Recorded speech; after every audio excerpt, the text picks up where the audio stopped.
우리가 이 땅에 발을 디디고 살고 있지만 내가 그리스도인으로 부름을 받는 순간에 우리는 하늘 왕국의 시민권을 가진 사람입니다. 물론 우리의 국적은 대한민국이지만 그러나 우리의 영원한 국적은 하늘나라입니다. 이 세상에는 하늘나라의 국적을 가진 하나님의 백성들, 하나님 왕국 백성들과 여전히 이 세상 왕국에서 이 세상의 삶의 방식대로 사는 사람들이 있습니다. 섞여 사는 거죠. 그러니까 이 땅에서 이 세상의 방식으로 사는 사람들은 이 땅의 주인들입니다. 그들은 여전히 여기에서 그들은 자기 욕망을 추구하며 삽니다. 자기의 배를 신으로 삼고 삽니다. 어떻게 해서든지 권력을 찬탈하려고 하고 권력을 가지려고 하고 어떻게 해서든지 세상의 명예와 부를 축적하려고 합니다. 그들은 삶의 목적과 이유, 가치, 삶의 방식이 철저하게 자기 중심적입니다. 그런데 하나님의 왕국의 백성들은 삶의 목적, 삶의 이유, 삶의 가치, 삶의 방식이 다릅니다. 그러니까 예수 믿는다는 걸 지금 한국 교회가 왜 이렇게 많이 욕을 먹냐면 예수 믿는 게 주일날 예배당 가는 사람 정도로 되어 있습니다. 주일날 예배당 가지만 삶의 이유나 목적이나 가치가 똑같기 때문에 세상 사람 너 우리하고 다른 게 뭐 있냐? 그렇게 욕을 먹습니다. 그러나 사실 성경은 그렇게 말하지 않습니다. 우리는 예수를 믿는다는 것은 예수 그리스도를 통하여 이제 더 이상 나 자신에 대하여, 나 자신을 위하여, 나 자신의 능력으로, 내 자신의 지혜로 살지 않기로 결정한 사람들입니다. 그래서 내가 그리스도와 함께 십자가에 못 박혀 죽었다라고 말합니다. 할렐루야. 그리스도와 함께 십자가에 못 박혀 죽은 사람들입니다. 그러면 이제부터 우리는 어떻게 사느냐면 우리는 우리 세상 사람들은 더 많은 것을 가지기 위해서 일하지만 우리는 세상을 섬기기 위해서 일합니다. 세상 사람들은 더 힘 있는 사람이 되어서 세상을 주관하고 군림하기 위해서 권세를 추구하지만 우리는 우리에게 주어진 권위를 가지고 더 낮은 자들, 더 가난한 자들, 더 어려운 자들을 섬기기 위하여 이 권위를 사용하는 사람들입니다. 세상 사람들은 더 유명해지기 위해서 우리 온 힘을 다해서 봉사하기도 하고 섬기기도 하고 그렇게 하려고 하지만 우리는 우리가 열심히 봉사하고 수고하고 땀 흘리지만 우리 자신의 이름을 드러내는 것이 아니라 하나님의 영광을 드러내는 사람들입니다. 할렐루야. 그러다 보니 이 두 종류의 사람들이 섞여서 살다 보니까 어떻게 세상적인 욕망이 야망이 강하면 강할수록 그것이 크면 클수록 그리스도인들의 삶이 그들에게는 걸림이 될 수 있습니다. 그들과 다른 가치로 사는 것이 이 세상에 사는 우리는 굉장히 어려움을 유발할 수가 있고 세상 사람들로부터 박해를 받을 수 있습니다. 예수님은 이것에 대해서 이렇게 말씀하십니다. 마태복음 5장 10절에 12절 말씀 한번 보실까요? 시작.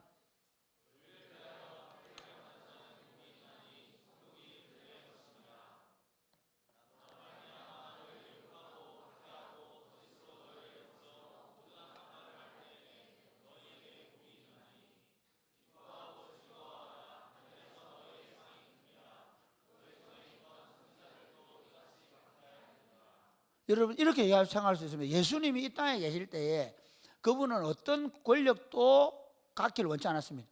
그분은 어떤 물질적인 부도 추구하지 않았습니다. 그분은 심지어 어떤 세상적인 명예를 추구하지도 않았습니다. 그럼에도 불구하고 그분은 이 땅에서 살아가는 삶이 박해와 고난의 삶이었습니다. 그러니까 권력자들은 세상에서 명예를 추구하는 자들은 예수님을 가만두지 않았습니다. 이 땅을 살아가는 그리스도인들의 삶이라는 것이 그러니까 나는 그걸 추구하지 않음에도 불구하고 오히려 그걸 갖기를 원하는 자들이 우리를 그와 같은 눈으로 보는 거예요. 예수님은 자기의 명예를 갖기를 원치 않았지만 그들보다 더 명예로운 분이 되셨습니다. 예수님은 그들 위해 군림하고 싶어 하지 않았지만 예수님은 많은 사람들로부터 추앙을 받으셨고 예수님의 말씀을 들었습니다. 무슨 말씀을 이해해야 되겠습니까? 내가 그걸 원하지 않지만 세상은 우리를 보고 위협을 느낄 만큼 우리 자신들이 영향력 있는 삶을 살게 되는 것입니다. 그래서 우리는 세상으로부터 고난을 받고 박해를 받습니다. 그러나 사랑하는 여러분, 너무 걱정하거나 두려워하지 마십시오. 우리가 세상을 살아가는 동안에 우리가 여러 가지 고난을 당할 수 있고 손해를 볼 수 있지만, 그러나 그것들 때문에 여러분 자신이 두려워할 이유가 없습니다. 왜냐하면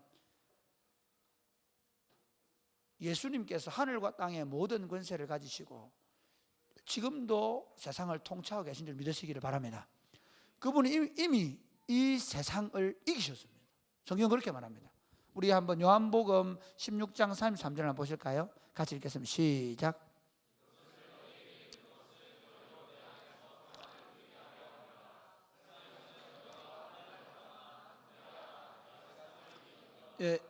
요한복음 14장, 15장, 16장, 이 말씀 예수님의 마지막 고별 설교입니다. 마지막 고별 설교의 마지막 결론을 내리면서 내가 너희에게 이 말을 하는 이유가 뭐냐 하면, 너희가 내 안에서 평안을 누리게 하려 함이라고 말합니다. 그런데 사실은 세상에서 너희가 환난을 당할 수밖에 없다라고 해요. 너희가 세상에서 환난을 당할 수밖에 없지만, 그러나 내가 너희에게 이 지금 요한복음 14장, 15장, 16장에 그 말씀을 한 이유, 평안을 누리게 하려 함이라고 말하는데, 그러면 14장, 15장, 16장의 내용이 뭔지 아십니까? 그리스도 안에 있는 자들, 그리스도 안에 있는 자들을 하나님이 함께 해주시겠다는 약속의 말씀인 줄 믿으시기를 바랍니다. 왜냐하면 그 그리스도가 세상을 이겼다는 것입니다. 그래서 세상 사람들은 막 자기들이 힘을 갖고 권력을 갖고 싶어 하고 자기 대단한 사람이 되고 싶어 하지만, 성경적인 사고는 뭐냐면요, 예수님께서 하늘과 땅의 모든 권세를 가지시고 지금도 우주의 왕으로 교회를 통해서 세상을 통치하신다고 우리는 믿는 겁니다. 할렐루야. 그러니까 우리가 사도신경을 아까 고백했죠. 나는 전능하신 하나님을 믿습니다. 그분이 천지를 창조하셨습니다. 그분이 세상을 구원하셨습니다. 그분은 나중에 하늘과 땅의 모든 권세를 가지시고 세상을 심판하러 오실 것입니다 라는 사실을 우리는 예배 시간마다 고백을 하는 거예요. 그러니까 예수 믿는다는 거는 그냥 내가 예배당 열심히 다니는 거 아닙니다. 내가 예수 믿는다는 건 예수님이 내 죄를 위해 도와서 나는 나 죽으면 천국 가는 그 정도가 아닙니다. 예수 믿는다는 건 뭐냐면, 하늘과 땅의 모든 권세를 가지신 예수 그리스도가 우리를 왕 같은 제사장으로 삼고 우리를 통해서 이 땅을 하나님의 나라 방식으로 바꾸어가며 하나님 나라를 세워가기를 원하신다는 것을 우리가 이해하고 그대로 살아가는 삶으로 부름을 받았습니다. 오늘 본문을 보면 그걸 잘 알 수 있습니다. 아브라함을 하나님이 불러냈습니다. 여러분 보세요. 이런 겁니다. 온 세상이 다 하나님을 반역을 했습니다. 그래서 어떻게 언어를 혼잡케 해가지고 다 흩어버렸습니다. 그런데 그 중에 하나님이 그 온 지구에서 한 사람을 불러냅니다. 누구? 아브라함. 말이 돼, 안 돼? 말이 안 되는 것 같죠? 온 세상에서 하나님이 아브라함 하나 불러냅니다. 그 당시 가장 발전한 지역인 메소포타미아 지역에서 우상 장사를 하던 아브라함을 불러내가지고, 아브라함, 내가 너를 통해 하늘나라를 하겠다 얘기합니다. 그래서 내가 네게 지시할 땅으로 가라 그럽니다. 그래서 아브라함이 그 가나안 땅 살았습니다. 그리고 이제 아브라함 아들 이삭이 이제 그 가나안 땅에 살고 있는데, 100년 만에 한번 올까 말까 한 흉년이 왔습니다. 아브라함 때 있던 흉년이 100년이 거의 지나고 나서 이삭 때 왔습니다. 그러니까 중간에 뭐 흉년이 오고 비가 안 오고 이런 거 정도가 아니고, 우리 보통 100년 만에 있는 가뭄, 그 얘기 들어봤죠? 100년 만에 있는 한파, 이건 좀 센 거잖아.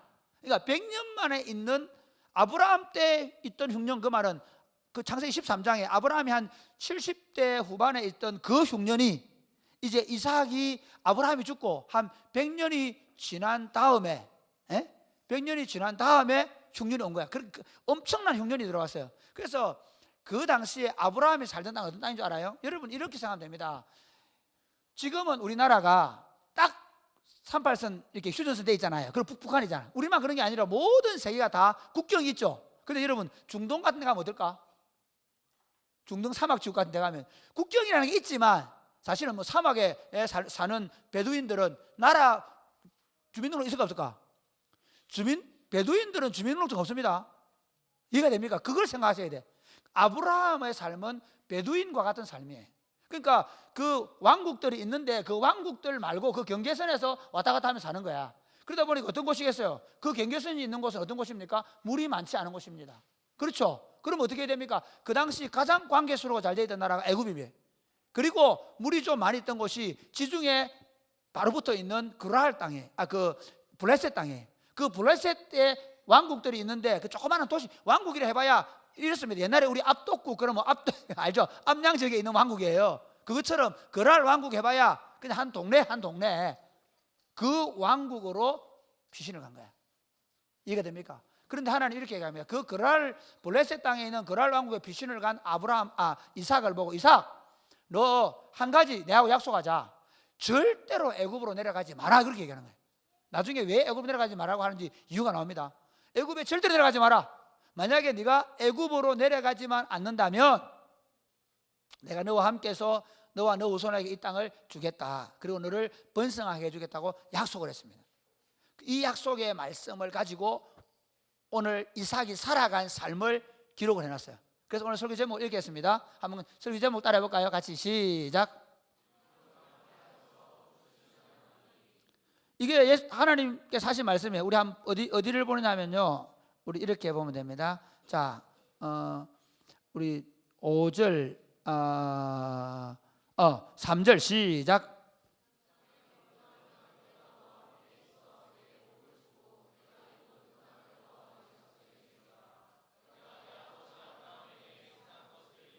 그 다음에 4절 시작.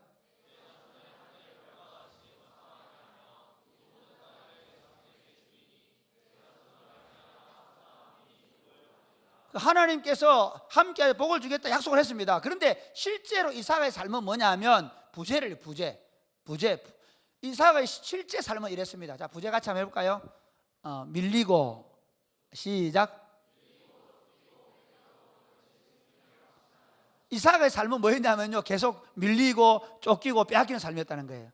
그 속에서도 하나님은 어떻게 이삭과 함께 하셔서 복을 주시고 승리하게 하셨는가 하는 내용이 오늘 본문에 기록되어 있습니다.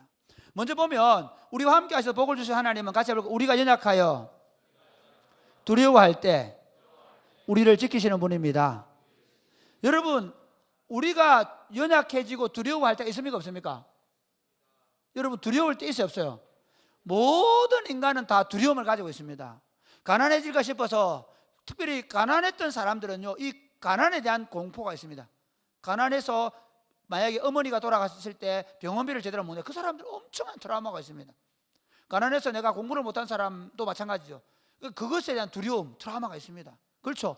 어릴 때 예를 들어서 그 폭력배한테 한번 이렇게 폭력을 당해봤다. 그 사람 어떻게 했어요? 어깨만 이런 사람을 만나도 두려움이 있습니다. 저는 군대에 있을 때, 제가 처음 나왔을 때, 제가 군대에 있을 때, 휴가를 처음 나왔을 때 헌병한테 휴가증을 뺏긴 적이 있습니다. 요즘 그런 헌병도 없는데 옛날에 헌병도 진짜 못했습니다. 그래가지고 내가 고생을 좀 했거든요. 그래가 막 부대에서 야, 너 왜 막 뺏겼어? 막 이래. 그 다음부터 어떻게 될까요? 휴가만 나오면 헌병 있는 거 없는가? 헌병 오면, 그러니까 사람들은 다 그런데 그 중에 최고의 두려움이 뭔가 하면 생명에 대한, 자기 목숨에 대한 두려움을 가지고 있습니다. 이번에 우리 교회에서 여러분, 우리 2월 달에 떡국 판매했죠. 1월 달에 떡국 판매를 해가지고, 그 설 전날 떡국 판매를 해가지고 그 떡국 판매한 돈을 우리가 대전 시온교회에 있는 윤순식 목사님, 옛날에 여기 하양시민교회 담임 목사님께 보내줬어요. 50만 원을. 저도 개인적으로 좀 보내줬어요. 왜냐하면 이 목사님이 그러니까 내가 목회대학원 갈 때 목회대학원 같이 전화를 했더니 못 갑니다. 그래. 왜요? 병원에 입원합니다. 그래. 왜 그러십니까? 물어보니까 그 아드님, 큰 아드님이 올해 33살인데 장가를 안 갔어요. 그런데 그 아드님이 농협에 근무하고 있는데 신장이 다 파괴가 돼가지고 신장을 못 쓰게 돼가지고 투석을 하든지 아니면 신장을 이식을 받아야 되는 거예요. 그런데 아버지 신장이 제일 잘 맞다는 거예요.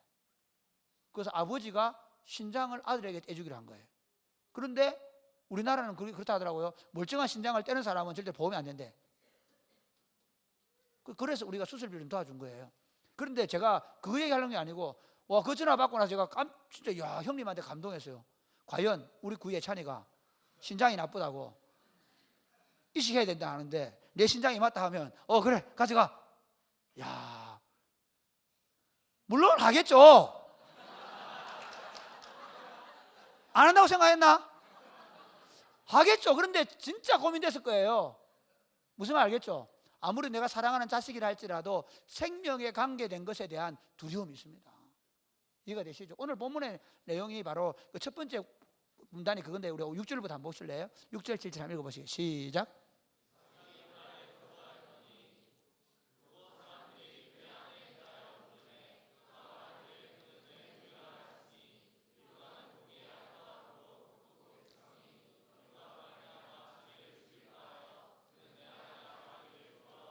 여러분, 저는 아브라함과 이삭은 확실히 믿음의 조상인 걸 믿습니다. 왜냐하면요, 이 아브라함과 이삭은 자기 아내에 대해서 엄청난 믿음의 삶을 살았습니다. 자기 아내가 최고로 예쁘다는 이 믿음 하나하는 만큼은 확실했습니다. 이게 믿음의 사람들의 삶의 가장 중요한 특징입니다. 제가 어제 아가서 설교하면서 백합화와 사과나무를 설교했거든요. 그 설교의 핵심이 뭐냐면 이겁니다. 결혼을 하는 순간, 결혼하기 전에는 모든 여자들은 다 백합화입니다. 아무도 알겠죠? 그러니까 여러분, 우리 청년들이 결혼하기 전에는 모든 여자들은 다 백합화로 보시고 사랑할 수 있기를 바랍니다. 가능성을 가지고 대학 4학년 2학기 이상 되는 친구들은 할렐루야. 지금 연애 안 하는 게 죄다, 너거 다 알겠죠? 결혼 안 하는 친구들이 4학년 2학기 이상 됐는데도 불구하고 힘쓰시기 바랍니다. 다 백합화로 보여야 됩니다, 지금은. 그런데 결혼을 하는 순간 모든 여성들은 다 그때부터 가시나무가 되는 거야. 아가서에 사는 말이, 그래서 이렇게 아가서, 우리 어제 제가 미리 설교할 예배 설교 그렇게 했거든요. 나는 샤론의 수선하여 그 골짜기에 백합하다 이렇게. 자, 이제 그 아내가 노래를 하니까 남편이 무슨 말 아니, 당신은 그냥 백합화가 아니야. 당신은 가시밭의 백합화. 그 말씀의 의미 알겠죠? 가시밭의 백합화는 모든 여자들은 다 가시야. 그런데 보통 우리나라 남성들은 어떻게 하냐면 자기 아내는 가시고 다른 여자들은 백합화로 보니 세상 남자들이 하는 거예요. 지금 아브라함의 눈도 어때? 100살이 다 돼가면, 그때는 그 당시는 그렇게 아니지만 60이 다 된 여자들을 보고 뭐 아름다워가지고 죽일까 걱정하잖아요. 지금 이삭도 보면 어때요? 이삭도 똑같은 거야. 이삭도 자기 아내 콩깍지가 씌어가지고 막 자기 아내 세상에 제일 예쁜 줄 알아요. 그래서 자기 아내 때문에 자기가 죽을까 싶어가지고 내 아내라고 하지 마, 누이라고 하라 한 거예요. 여러분, 최소한 이런 눈은 가져야 됩니다. 할렐루야. 이거 진짜 웃기로 하는 얘기 아니고 진짜 하니까 예찬아. 서은성 집사님, 세상에 가장 아름다운 여인 누구죠? 송혜교? 박지현, 그렇죠. 석상일 형제 맞습니까? 그래. 우리 이게 진짜, 그러니까 제가 사실 그날 어제 설교 좀 진짜 더 내가 이제 한 가지 소원이 생겼는데 뭐냐면 결혼 설교집을 낼 생각입니다. 이게 아가서가 그 결혼 노래집이거든. 결혼 노래집. 침시에서 부르는 노래 아가서가. 그러니까 결혼한 사람들은 늘 아가서를 부르면서 침시에서 놀아야 돼. 할렐루야. 진짜라니까? 그까지는 그렇고. 그래서 이삭이 리브가가 너무 예뻐가지고 진짜 자기는 도대체 이 여자가 어디 가면 내를 죽이고라도 빼앗길 것 같은 느낌이 들어가지고 내 누이라고 해라 한 거예요. 이삭이 그런 두려움을 가지고 있습니다. 그런데 여러분, 결과가 어떻게 되는지 아십니까? 자, 한번 보실래요? 그 다음 8절 시작.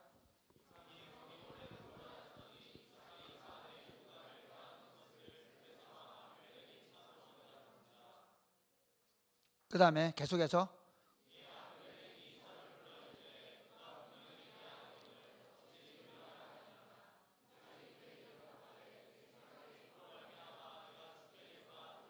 여러분, 이거죠. 그게 오래 그랬다는 말은요, 아무리 내 누이라고 했지만은 그래도 아내이기 때문에 한 번씩 사랑을 나눠야 되잖아요.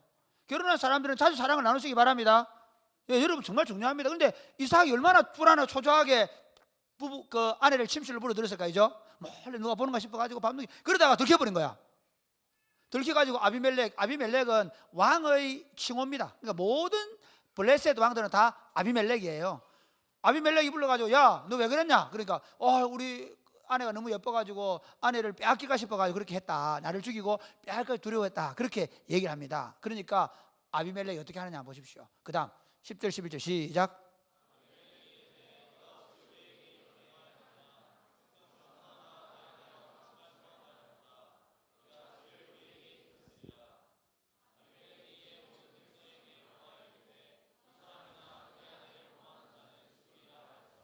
여러분 보세요. 이거 지금 얘기하고 싶은 거예요. 이 성경이 뭘 얘기하고 나면 이겁니다. 지금 이삭이 두려워하던 일이 생겼습니까? 안 생겼습니까? 안 생겼죠. 그런데 실제로 블레셋 지역에서 그런 일이 많이 있었겠습니까? 없었겠습니까? 그 당시 근동에 그런 일이 많이 있었겠습니까? 없었겠습니까? 있었습니다. 그러니까 노아 시대에 대한 얘기 똑같은 거거든요. 그 시대가 뭐 시대가 바뀌는 게 아니에요. 그러니까 왜냐 그 고대 사회에는 안 바뀌어. 노아 시대에 어떻게 하냐면 사람들이 여자들을 자기의 보기에 아름다운 대로 아리따운 여자들을 보면 다 자기 아내를 삼았어요. 힘 있는 네피림들이. 요즘 우리 식으로 말하면 좀 힘 좀 있는 사람들은요 남의 아내도 때리고 뺏어버리는 거예요. 왜 그럴까요? 그 사회가 고대 사회일수록 국가의 법치가 통하지 않는 나라란 말이에요. 이게 특별히 이방인에 대한 테러 한번 생각해 보세요. 이방인에 대한 테러. 좀 미안한 얘기지만은 만약에 우리가 외국인 근로자가 와 있는데 외국인 근로자의 아내가 너무 예뻐가지고 막 한국 남자들이 이상한 짓을 하고 할 수 있지 않겠습니까? 그런 두려움을 갖지 않겠습니까? 분명히 이삭의 두려움은 합당합니다. 이해가 됩니까? 그런데 이삭의 두려움은 합당하지만 그런 두려운 일이 생겼습니까? 안 생겼습니까? 안 생겼단 말이에요. 심지어 여러분 이삭이 만약에 내 아내입니다 먼저 처음부터 얘기했더라면 이삭이 그동안 얼마나 불안했겠습니까? 그렇죠? 얼마나 불안했겠어요? 안 들키려고. 그렇죠? 거기다가 또 들키고 나서 아비멜렉이 부를 때 공포는 그게 도달했을 겁니다. 그렇죠? 그런데 아비멜렉은 뭐라 그럽니까? 야, 너 왜 그랬냐? 우리가 죄를 범할 뻔했잖아. 그러면서 백성들에게 절대로 손대지 못하라. 만약에 이삭의 아내를 범하는 자들은 내가 죽여버리겠다. 이렇게 이야기한다는 겁니다. 사랑하는 여러분, 여기에 하나님께 우리에게 주신 메시지가 있습니다. 하나님의 백성, 우리가 하나님의 백성으로 살아가는 동안에 분명히 주변 환경이나 여건은 우리를 두렵게 만드는 요소가 많이 있습니다. 내가 믿음으로 결정하고 말하고 내가 정직하게 살아가면 내가 안 될 것 같은, 그래서 어쩔 수 없이 거짓말을 해야 될 상황들이 생깁니다. 그러나 여러분 그때 뭐 하지 말라고요? 두려워하지 마시고 믿음으로 담대하게 정직하게 살아가는 여러분 되시기를 주님의 이름 축복합니다. 그런 일들이 여러분 직장생활 속에서 여러분의 삶의 현장에서 많이 일어날 수 있는데 그때 절대로 두려워하지 말라는 것입니다. 이사야서 이렇게 얘기합니다. 한번 이사야 41장 8절에 10절 볼까요? 시작.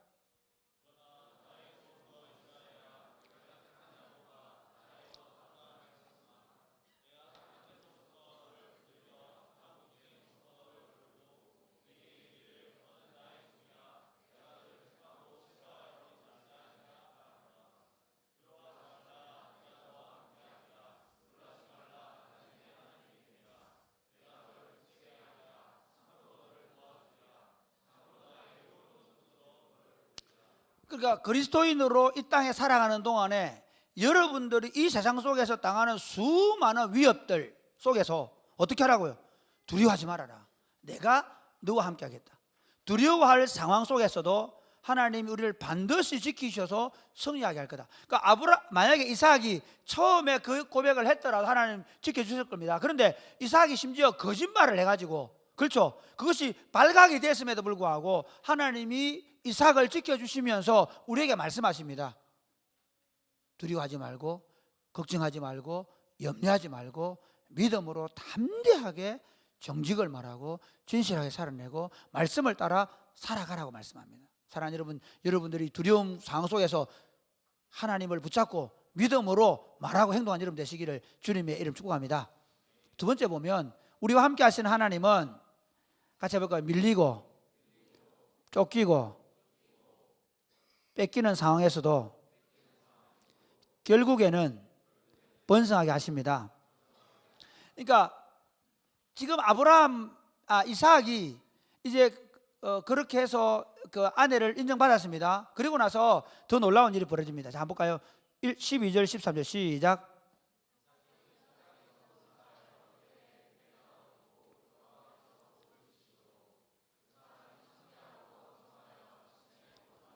예, 여러분 지금 이제 아내를 인정받고 나서 하나님 그때 더 놀라운 건 이제 흉년이 끝나는가 봐요. 거기 브라을 땅 자체가 풍요로운 땅이니까 농사가 너무 잘 됐어요.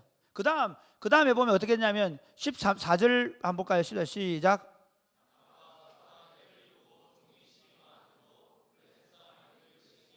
예, 여러분 이제 아브라함이 그냥 별로 약한 게 들어왔을 때는 그랄 사람들이 거기 있는 것을 인정해 줬어요. 그런데 어떻게 되는 거 하니까 그럴 사람들보다 이삭이 더 잘 살게 된 거야. 그럴 사람들보다 농사가 더 잘 되고 양의 숫자가 많아지고 종들이 많아지고 이러니까 그럴 사람들이 경계를 해요. 경계를. 여러분 그런 거 많이 있죠. 여러분 학교 다닐 때 갔는데 친하게 잘 지내는데 시험 쳤는데 얘가 갑자기 나보다 더 공부를 잘한다. 그때부터 뭐가 생깁니까? 경계하기 시작하는 거죠. 안 하나?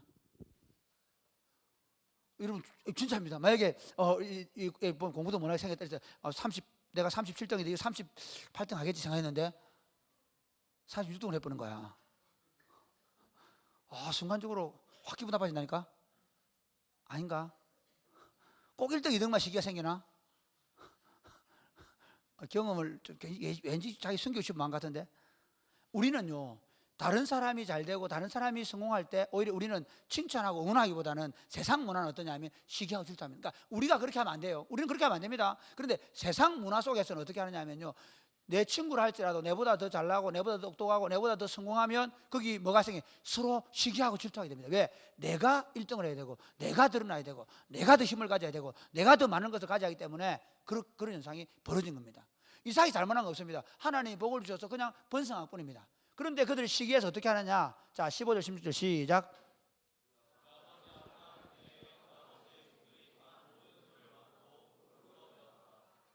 그 다음에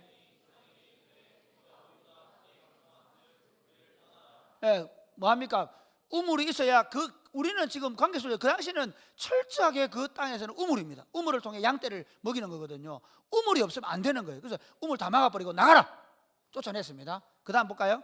이게 밀려 나옵니다. 쫓겨 나왔습니다. 그 다음 볼까요?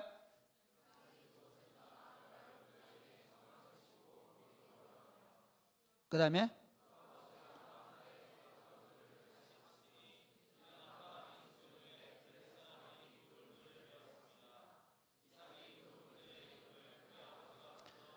그러니까 지금 아브라함이 쫓겨 나와가지고 블레셋 사람들이 원래 하나님 그 아브라함과 아비멜렉이 우물을 가지고 맹세를 했잖아요. 절대로 우리는 싸우지 않겠다 했는데 아브라함 죽고 나니까 메아버린 거예요. 이해가 됩니까? 그런 상황 속에서 이삭이 어떻게 하느냐, 그 우물을 파서 아브라함 때 부르던 이름대로 불렀다고 합니다. 그렇게 하니까 자, 그 다음 읽어볼까요? 시작. 19절에 21절 시작.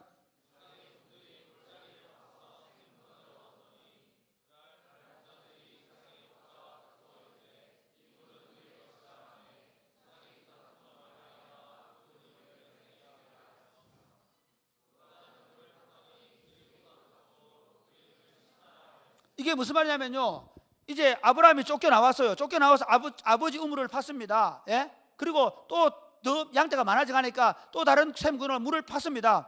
근데 우물을 팔 때마다 블레셋 사람이 어떻게 하냐 하면 메어버리고 또 찾아와서 야, 이거 우리 거다, 우리가 팠다. 말도 안 되는 얘기죠. 그 에셋이라는 말은 강탈. 심지어 밀어내는 정도가 아니라 뺏어버리는 거예요. 신나도 마찬가지예요. 분쟁을 통해서 뺏어버립니다.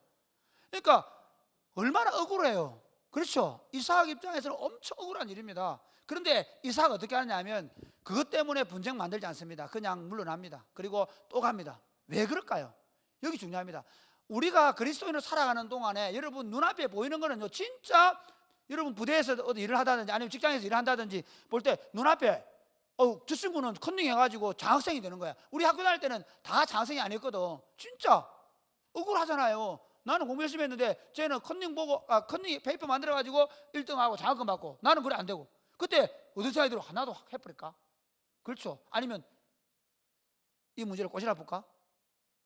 여러 가지 생각을 할 수 있잖아요. 근데 우리가 가지게 되는 마음의 자세가 어떠냐? 심지어 나를 향해서 밀어내고 그 다음에 내 것을 뺏기를 원하고 그걸 할 때 이삭의 삶의 자세는 뭐냐면 밀려놔줍니다. 뺏겨줍니다. 할렐루야. 저는 그리스도인들이 이렇게 어떤 분들이 이렇게 예수 믿는 사람들 막 바늘로 찔러도 피 한 번 안 나서 정확하대. 11절은 그렇게 하면서 막 자기가 하나 이러면 안 되는 것처럼 물러서지 않는다. 아니요, 그러면 안 됩니다.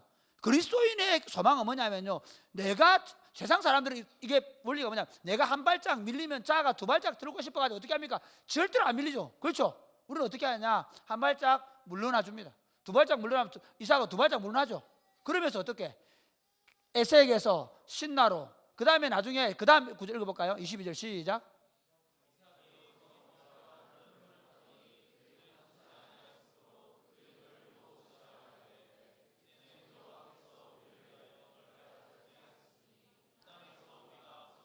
여러분 이거 잘 봐요. 이걸 보고는 이제 블레셋 사람들 이겁니다. 블레셋 원래 지중해 근방에 있는 물이 잘 나고 있는 그 지역에서는 이제 이삭이 쫓겨나왔습니다. 그 다음에 또 거기 우물 팠습니다. 또 쫓겨났습니다. 또 쫓겨났습니다. 그럼 뭐 어떤 땅이겠습니까? 이런 걸 생각하면 됩니다.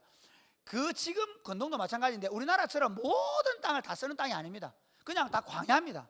이해가 됩니까? 그러니까 그 광야로 쫓겨나와서 더 이상 그 거랄 사람들이 쫓아올 수 없는 곳에 가서 우물을 파는 거예요. 그리고 그곳에서 로봇이랍니다. 여기 중요한 게 있습니다. 하나님이 이삭으로 하여금 우물을 팔 때마다 도대체 물이 안 나올 것 같은 상황 속에서도 하나님이 물을 주셔서 그들로 하여금 살아가게 하시고 번성하게 하신다는 사실을 믿으시기를 바랍니다. 사실 우리 심리 속에 이렇게 있습니다. 여기서 내가 뺏기면 저 사람한테 내가 다 뺏기고 나는 망할 것 같은 데 있습니다. 이해가 되십니까? 우리 심리 속에 내가 한번 밀리면 저한테 계속 밀려서 나는 직장 생활도 못하고 사업도 망할 것 같은 그런 느낌이 들 때가 있습니까? 없습니까? 있을 겁니다. 앞으로 여러분 그럴 때가 많이 옵니다. 여기서 양보하면 안 된다는 생각이 옵니다. 그런데 성경은 이렇게 얘기합니다. 그렇지 않다는 것입니다.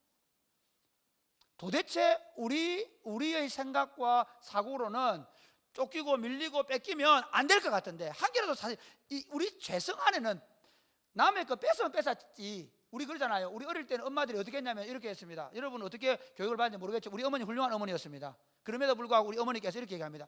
친구들한테 내가 맞고 들으면 야 이놈의 새끼야 니는 손이 없나? 돌베이로 가지고 머리를 확 찍어보지. 여러분 안 그러셨어요? 여러분 한 대 맞으면 맞고 이렇게 하셨습니까? 우리 애차에 키울 때 저는 그렇게 했습니다. 진짜 애가 막 유치원 보내놨는데 막 헤딩을 해가지고 애가 머리 얼떨떨 해왔는데 그래 가 안 왔으면 좋겠다 그랬어요. 우리 그랬죠. 가 피하면 다른 애 나온다. 걔가 니를 머리 안 박도록 기도하자. 진짜 우리 그렇게 했다니까요. 우리 삶이라는 건 뭐냐면 우리가 그러니까 절대로 빼앗기지 않으면 안 되는 게 없습니다. 우리는 물러나고 우리는 빼앗기고 우리는 밀리지만 하나님이 로봇을 주신다. 하나님이 우리를 번성하게 하신다. 할렐루야. 할렐루야. 여러분 직장 생활할 때 다른 친구들은 편안하게 지내고 다른 친구들은 상관하고 줄 다 가지고 지 맘대로 하는데 불구하고 안 알아주고 나 혼자 숨어서 걱정하지 마세요. 진짜 이런 때가 많아요. 제가 목회하면서 그런 게 심지어 교회 안에서 그런 일이 많거든요. 게을 부리고. 그런데 재밌는 건요. 다른 분들은 그냥 대충 하고 편안한 자리 가고 그런데 나는 안 되는 데 보내는 거야. 힘든 것만 시키는 거야. 그런데 놀라운 거 뭔지 아세요? 안 되는 거 힘든 거 하다 보니 청년부 하게 됐어요. 내가 막 안 되는 거 전도팀 안 된다고 전도팀 맡고 그래서 전도를 열심히 하게 돼. 지금 그 전도하는 일 소그룹 이름 만들어가는 게 다 거기 나온 아이디어예요.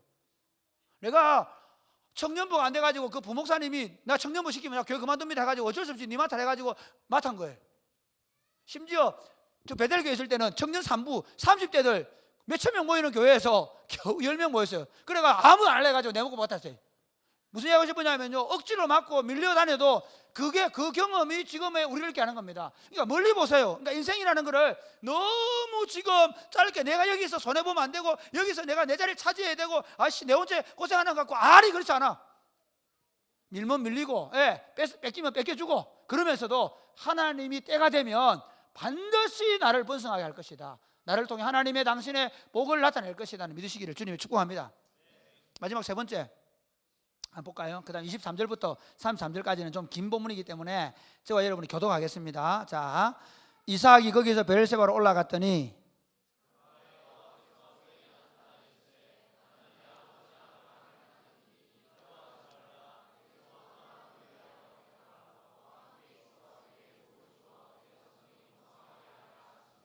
이삭이 그곳에서 제단을 쌓고 여호와 이름을 부르며 거기 장막을 쳤더니 이삭의 종들이 거기서도 우물을 팠더라.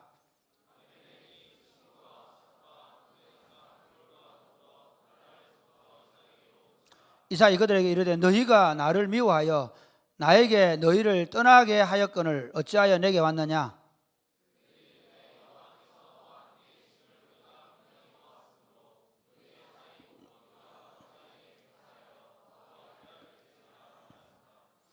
너는 우리를 해치지 말라. 이는 우리가 너를 범하지 아니하고 선한 일만 내게 행하여 내가 평안히 가게 하였음이니라. 이제 너는 여호와께 복을 받은 자니라.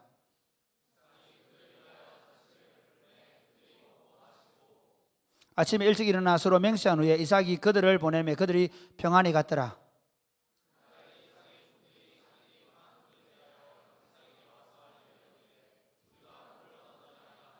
그가 그 이름을 세바라 한지라. 그러므로 그 성읍 이름 오늘까지 보엘세바더라. 같이 읽었죠. 자, 보세요. 세 번째가 뭐냐면요, 하나님이 함께 하셔서 복을 주시는 사람은 같이 원수 앞에서 승리의 노래를 부르며 춤추게 하십니다. 할렐루야. 여러분 보세요. 이게 이 성경이 뭘 얘기하냐면 아브라함이나 이삭의 삶을 통해 지금 우리 현실에 닥치는 수많은 문제들에 대해서 우리가 어떻게 할 것인가를 말하는 거예요. 사실 이삭 입장에서 보면 이렇습니다. 이렇게 쫓겨다닐 바에는 어디로 가면 됩니까? 애굽은 가면 애굽은 물이 넉넉합니다. 이해가 됩니까? 그런데도 불구하고 하나님 뭐라 했습니까? 애굽 가지 말라 한 거예요. 거기서 처절하게 밀리면서 믿음으로 살아왔어요. 그런데 드디어 아비멜렉이 항복을 하고 와요. 이거 좀 투항하러 온 겁니다. 아비멜렉이 와가지고 와서 이삭, 내가 당신 보니까 당신은 그 이제 하나님이라는 뭐는 야훼라는 신이, 뭐 이름이 잠깐 않지만 야훼라는 신이 당신과 함께 하는데 그 신을 못 당하겠다 우리가. 그러니까 당신과 우리가 화해를 맺자는 거예요. 이런 겁니다. 제가 사실 군대에 있을 때 그런 일이 있었거든요. 군대에 있을 때 내를 진짜 괴롭히고 막 힘들어. 그 날도 자기가 제대할 때 와서 하는 말이, 야 금인건, 내 총신대 다녔다 이러더라. 총신대 다녔대. 자기 총신대 다녔는데, 신학교 다녔는데 여기 와서 선배들이 계속 때리고 괴롭히고 하니까 똑같이 한 거예요. 교회도 안 나가고 술도 먹고 지 맘대로 한 거예요. 그런데 한 놈이 와서 맞으면서도 교육하고, 예를 들면 막 그렇게 믿음으로 사니까 너무 싫었던 거예요. 때려요. 나중에 제가 이러더라고. 야, 네 보니까 진짜 예수 믿는 것 같다. 네 보니까. 무슨 말을 하고 싶으냐면 우리가 믿음으로 살면 있잖아요. 이렇게 얘기하는 거예요. 야, 네가 믿는 하나님은 진짜 같네. 이해가 됩니까? 그러니까 똑같이 이런 표현은 좀 다 예수 믿는다고 예수 믿는 것처럼 보이지 않습니다. 어떻게 할 때 쫓기고 밀리고 뺏기려도 불구하고 어디 물러서지 않는 게 믿음에서, 하나님을 신뢰하는 믿음에서 물러서지 않고 뺏겨주고 밀려주고, 그러면서도 끝까지 하나님의 약속의 말씀을 붙잡고 이곳을 떠나지 말라 했기 때문에 거기서 성실하게 우물 파고 뺏기면 또 파고 뺏기면 또 파고, 그러면서 이삭은 뭐가 됐겠습니까? 내가 볼 때 우물 파는 기술이 됐을 거야. 자, 가만히 보세요. 광야를 걸어가는데 만약에 그냥 그 우물, 아버지가 봤던 우물 그대로 썼으면 나중에 여러분 광야라는 곳은 늘 이동해 다녀야 되는 거거든요. 그런데 그 세월 동안 이삭은 왜 지금 이렇게 만드셨겠습니까? 우물 파는 기술자가 돼버린 거예요. 번성할 수밖에 없는 조건이 된 거예요. 그러니까 못 당하는 거야. 못 당해. 핍박하던 사람이. 그래서 와서 이렇게 얘기하는, 말도 안 되는 얘기죠. 내가 너희를 선하게 선대해서 보내줬으니까. 선대했습니까? 아니죠. 몰아내고 쫓아내고 뺏고 그랬는데 친하게 지내자는 거예요. 그때 참 중요합니다. 이삭은 그것에 대해서 말하지 않습니다. 이삭은 이전에 한 것에 대해서 말하지 않습니다. 언약을 맺고 화평을 이루어갑니다. 이게 그리스도입니다. 할렐루야. 여러분, 우리가 주변 사람들과 시시비비를 가리지 않는 이유가 뭐냐면 바로 이겁니다. 정말 저는 그리스도인들이 이렇게 살아낼 때 이 땅에 평화가 오는 거예요. 그리스도인들의 사고 속에 어떻게 타인이 나에게 어떻게 했든 간에 우리는 평화를 만드는 사람들입니다. 할렐루야. 로마서 13장 8절 10절 시작.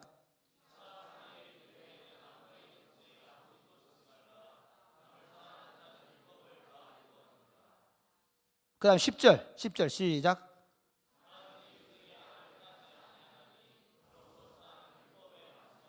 사랑은 이후에 악을 행하지 않은 정도가 아닙니다. 그 다음 12장 14절부터 31절 같이 21절 여러분 한번 교독하겠습니다. 너희를 박해하는 자를 축복하라. 축복하고 저주하지 말라.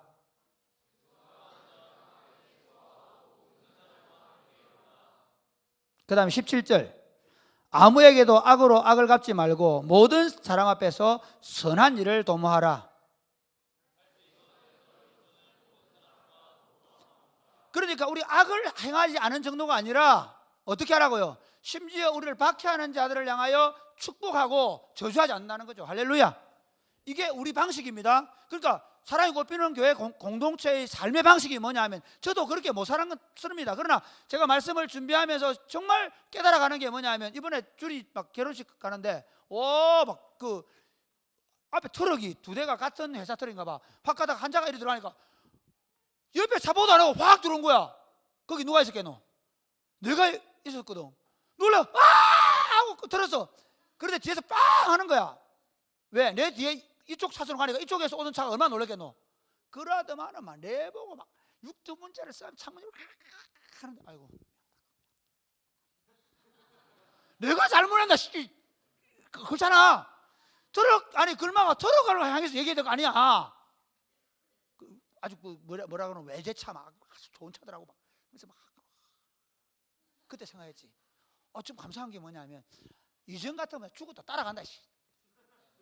물론 미리 주례를 해야 될 일도 있겠지만, 무슨 말이냐면 진짜 억울하게 당할 때 있단 말이에요. 내가 잘못한 게 아니고 상대방의 잘못 때문에 오히려 내가 욕을 먹을 수 있다. 그러나 우리는 어떻게 그 상황 속에서 그 사람이 안전하게 운전할 수 있도록 우리가 마음의 평안을 주고 그렇게 할 수 있다.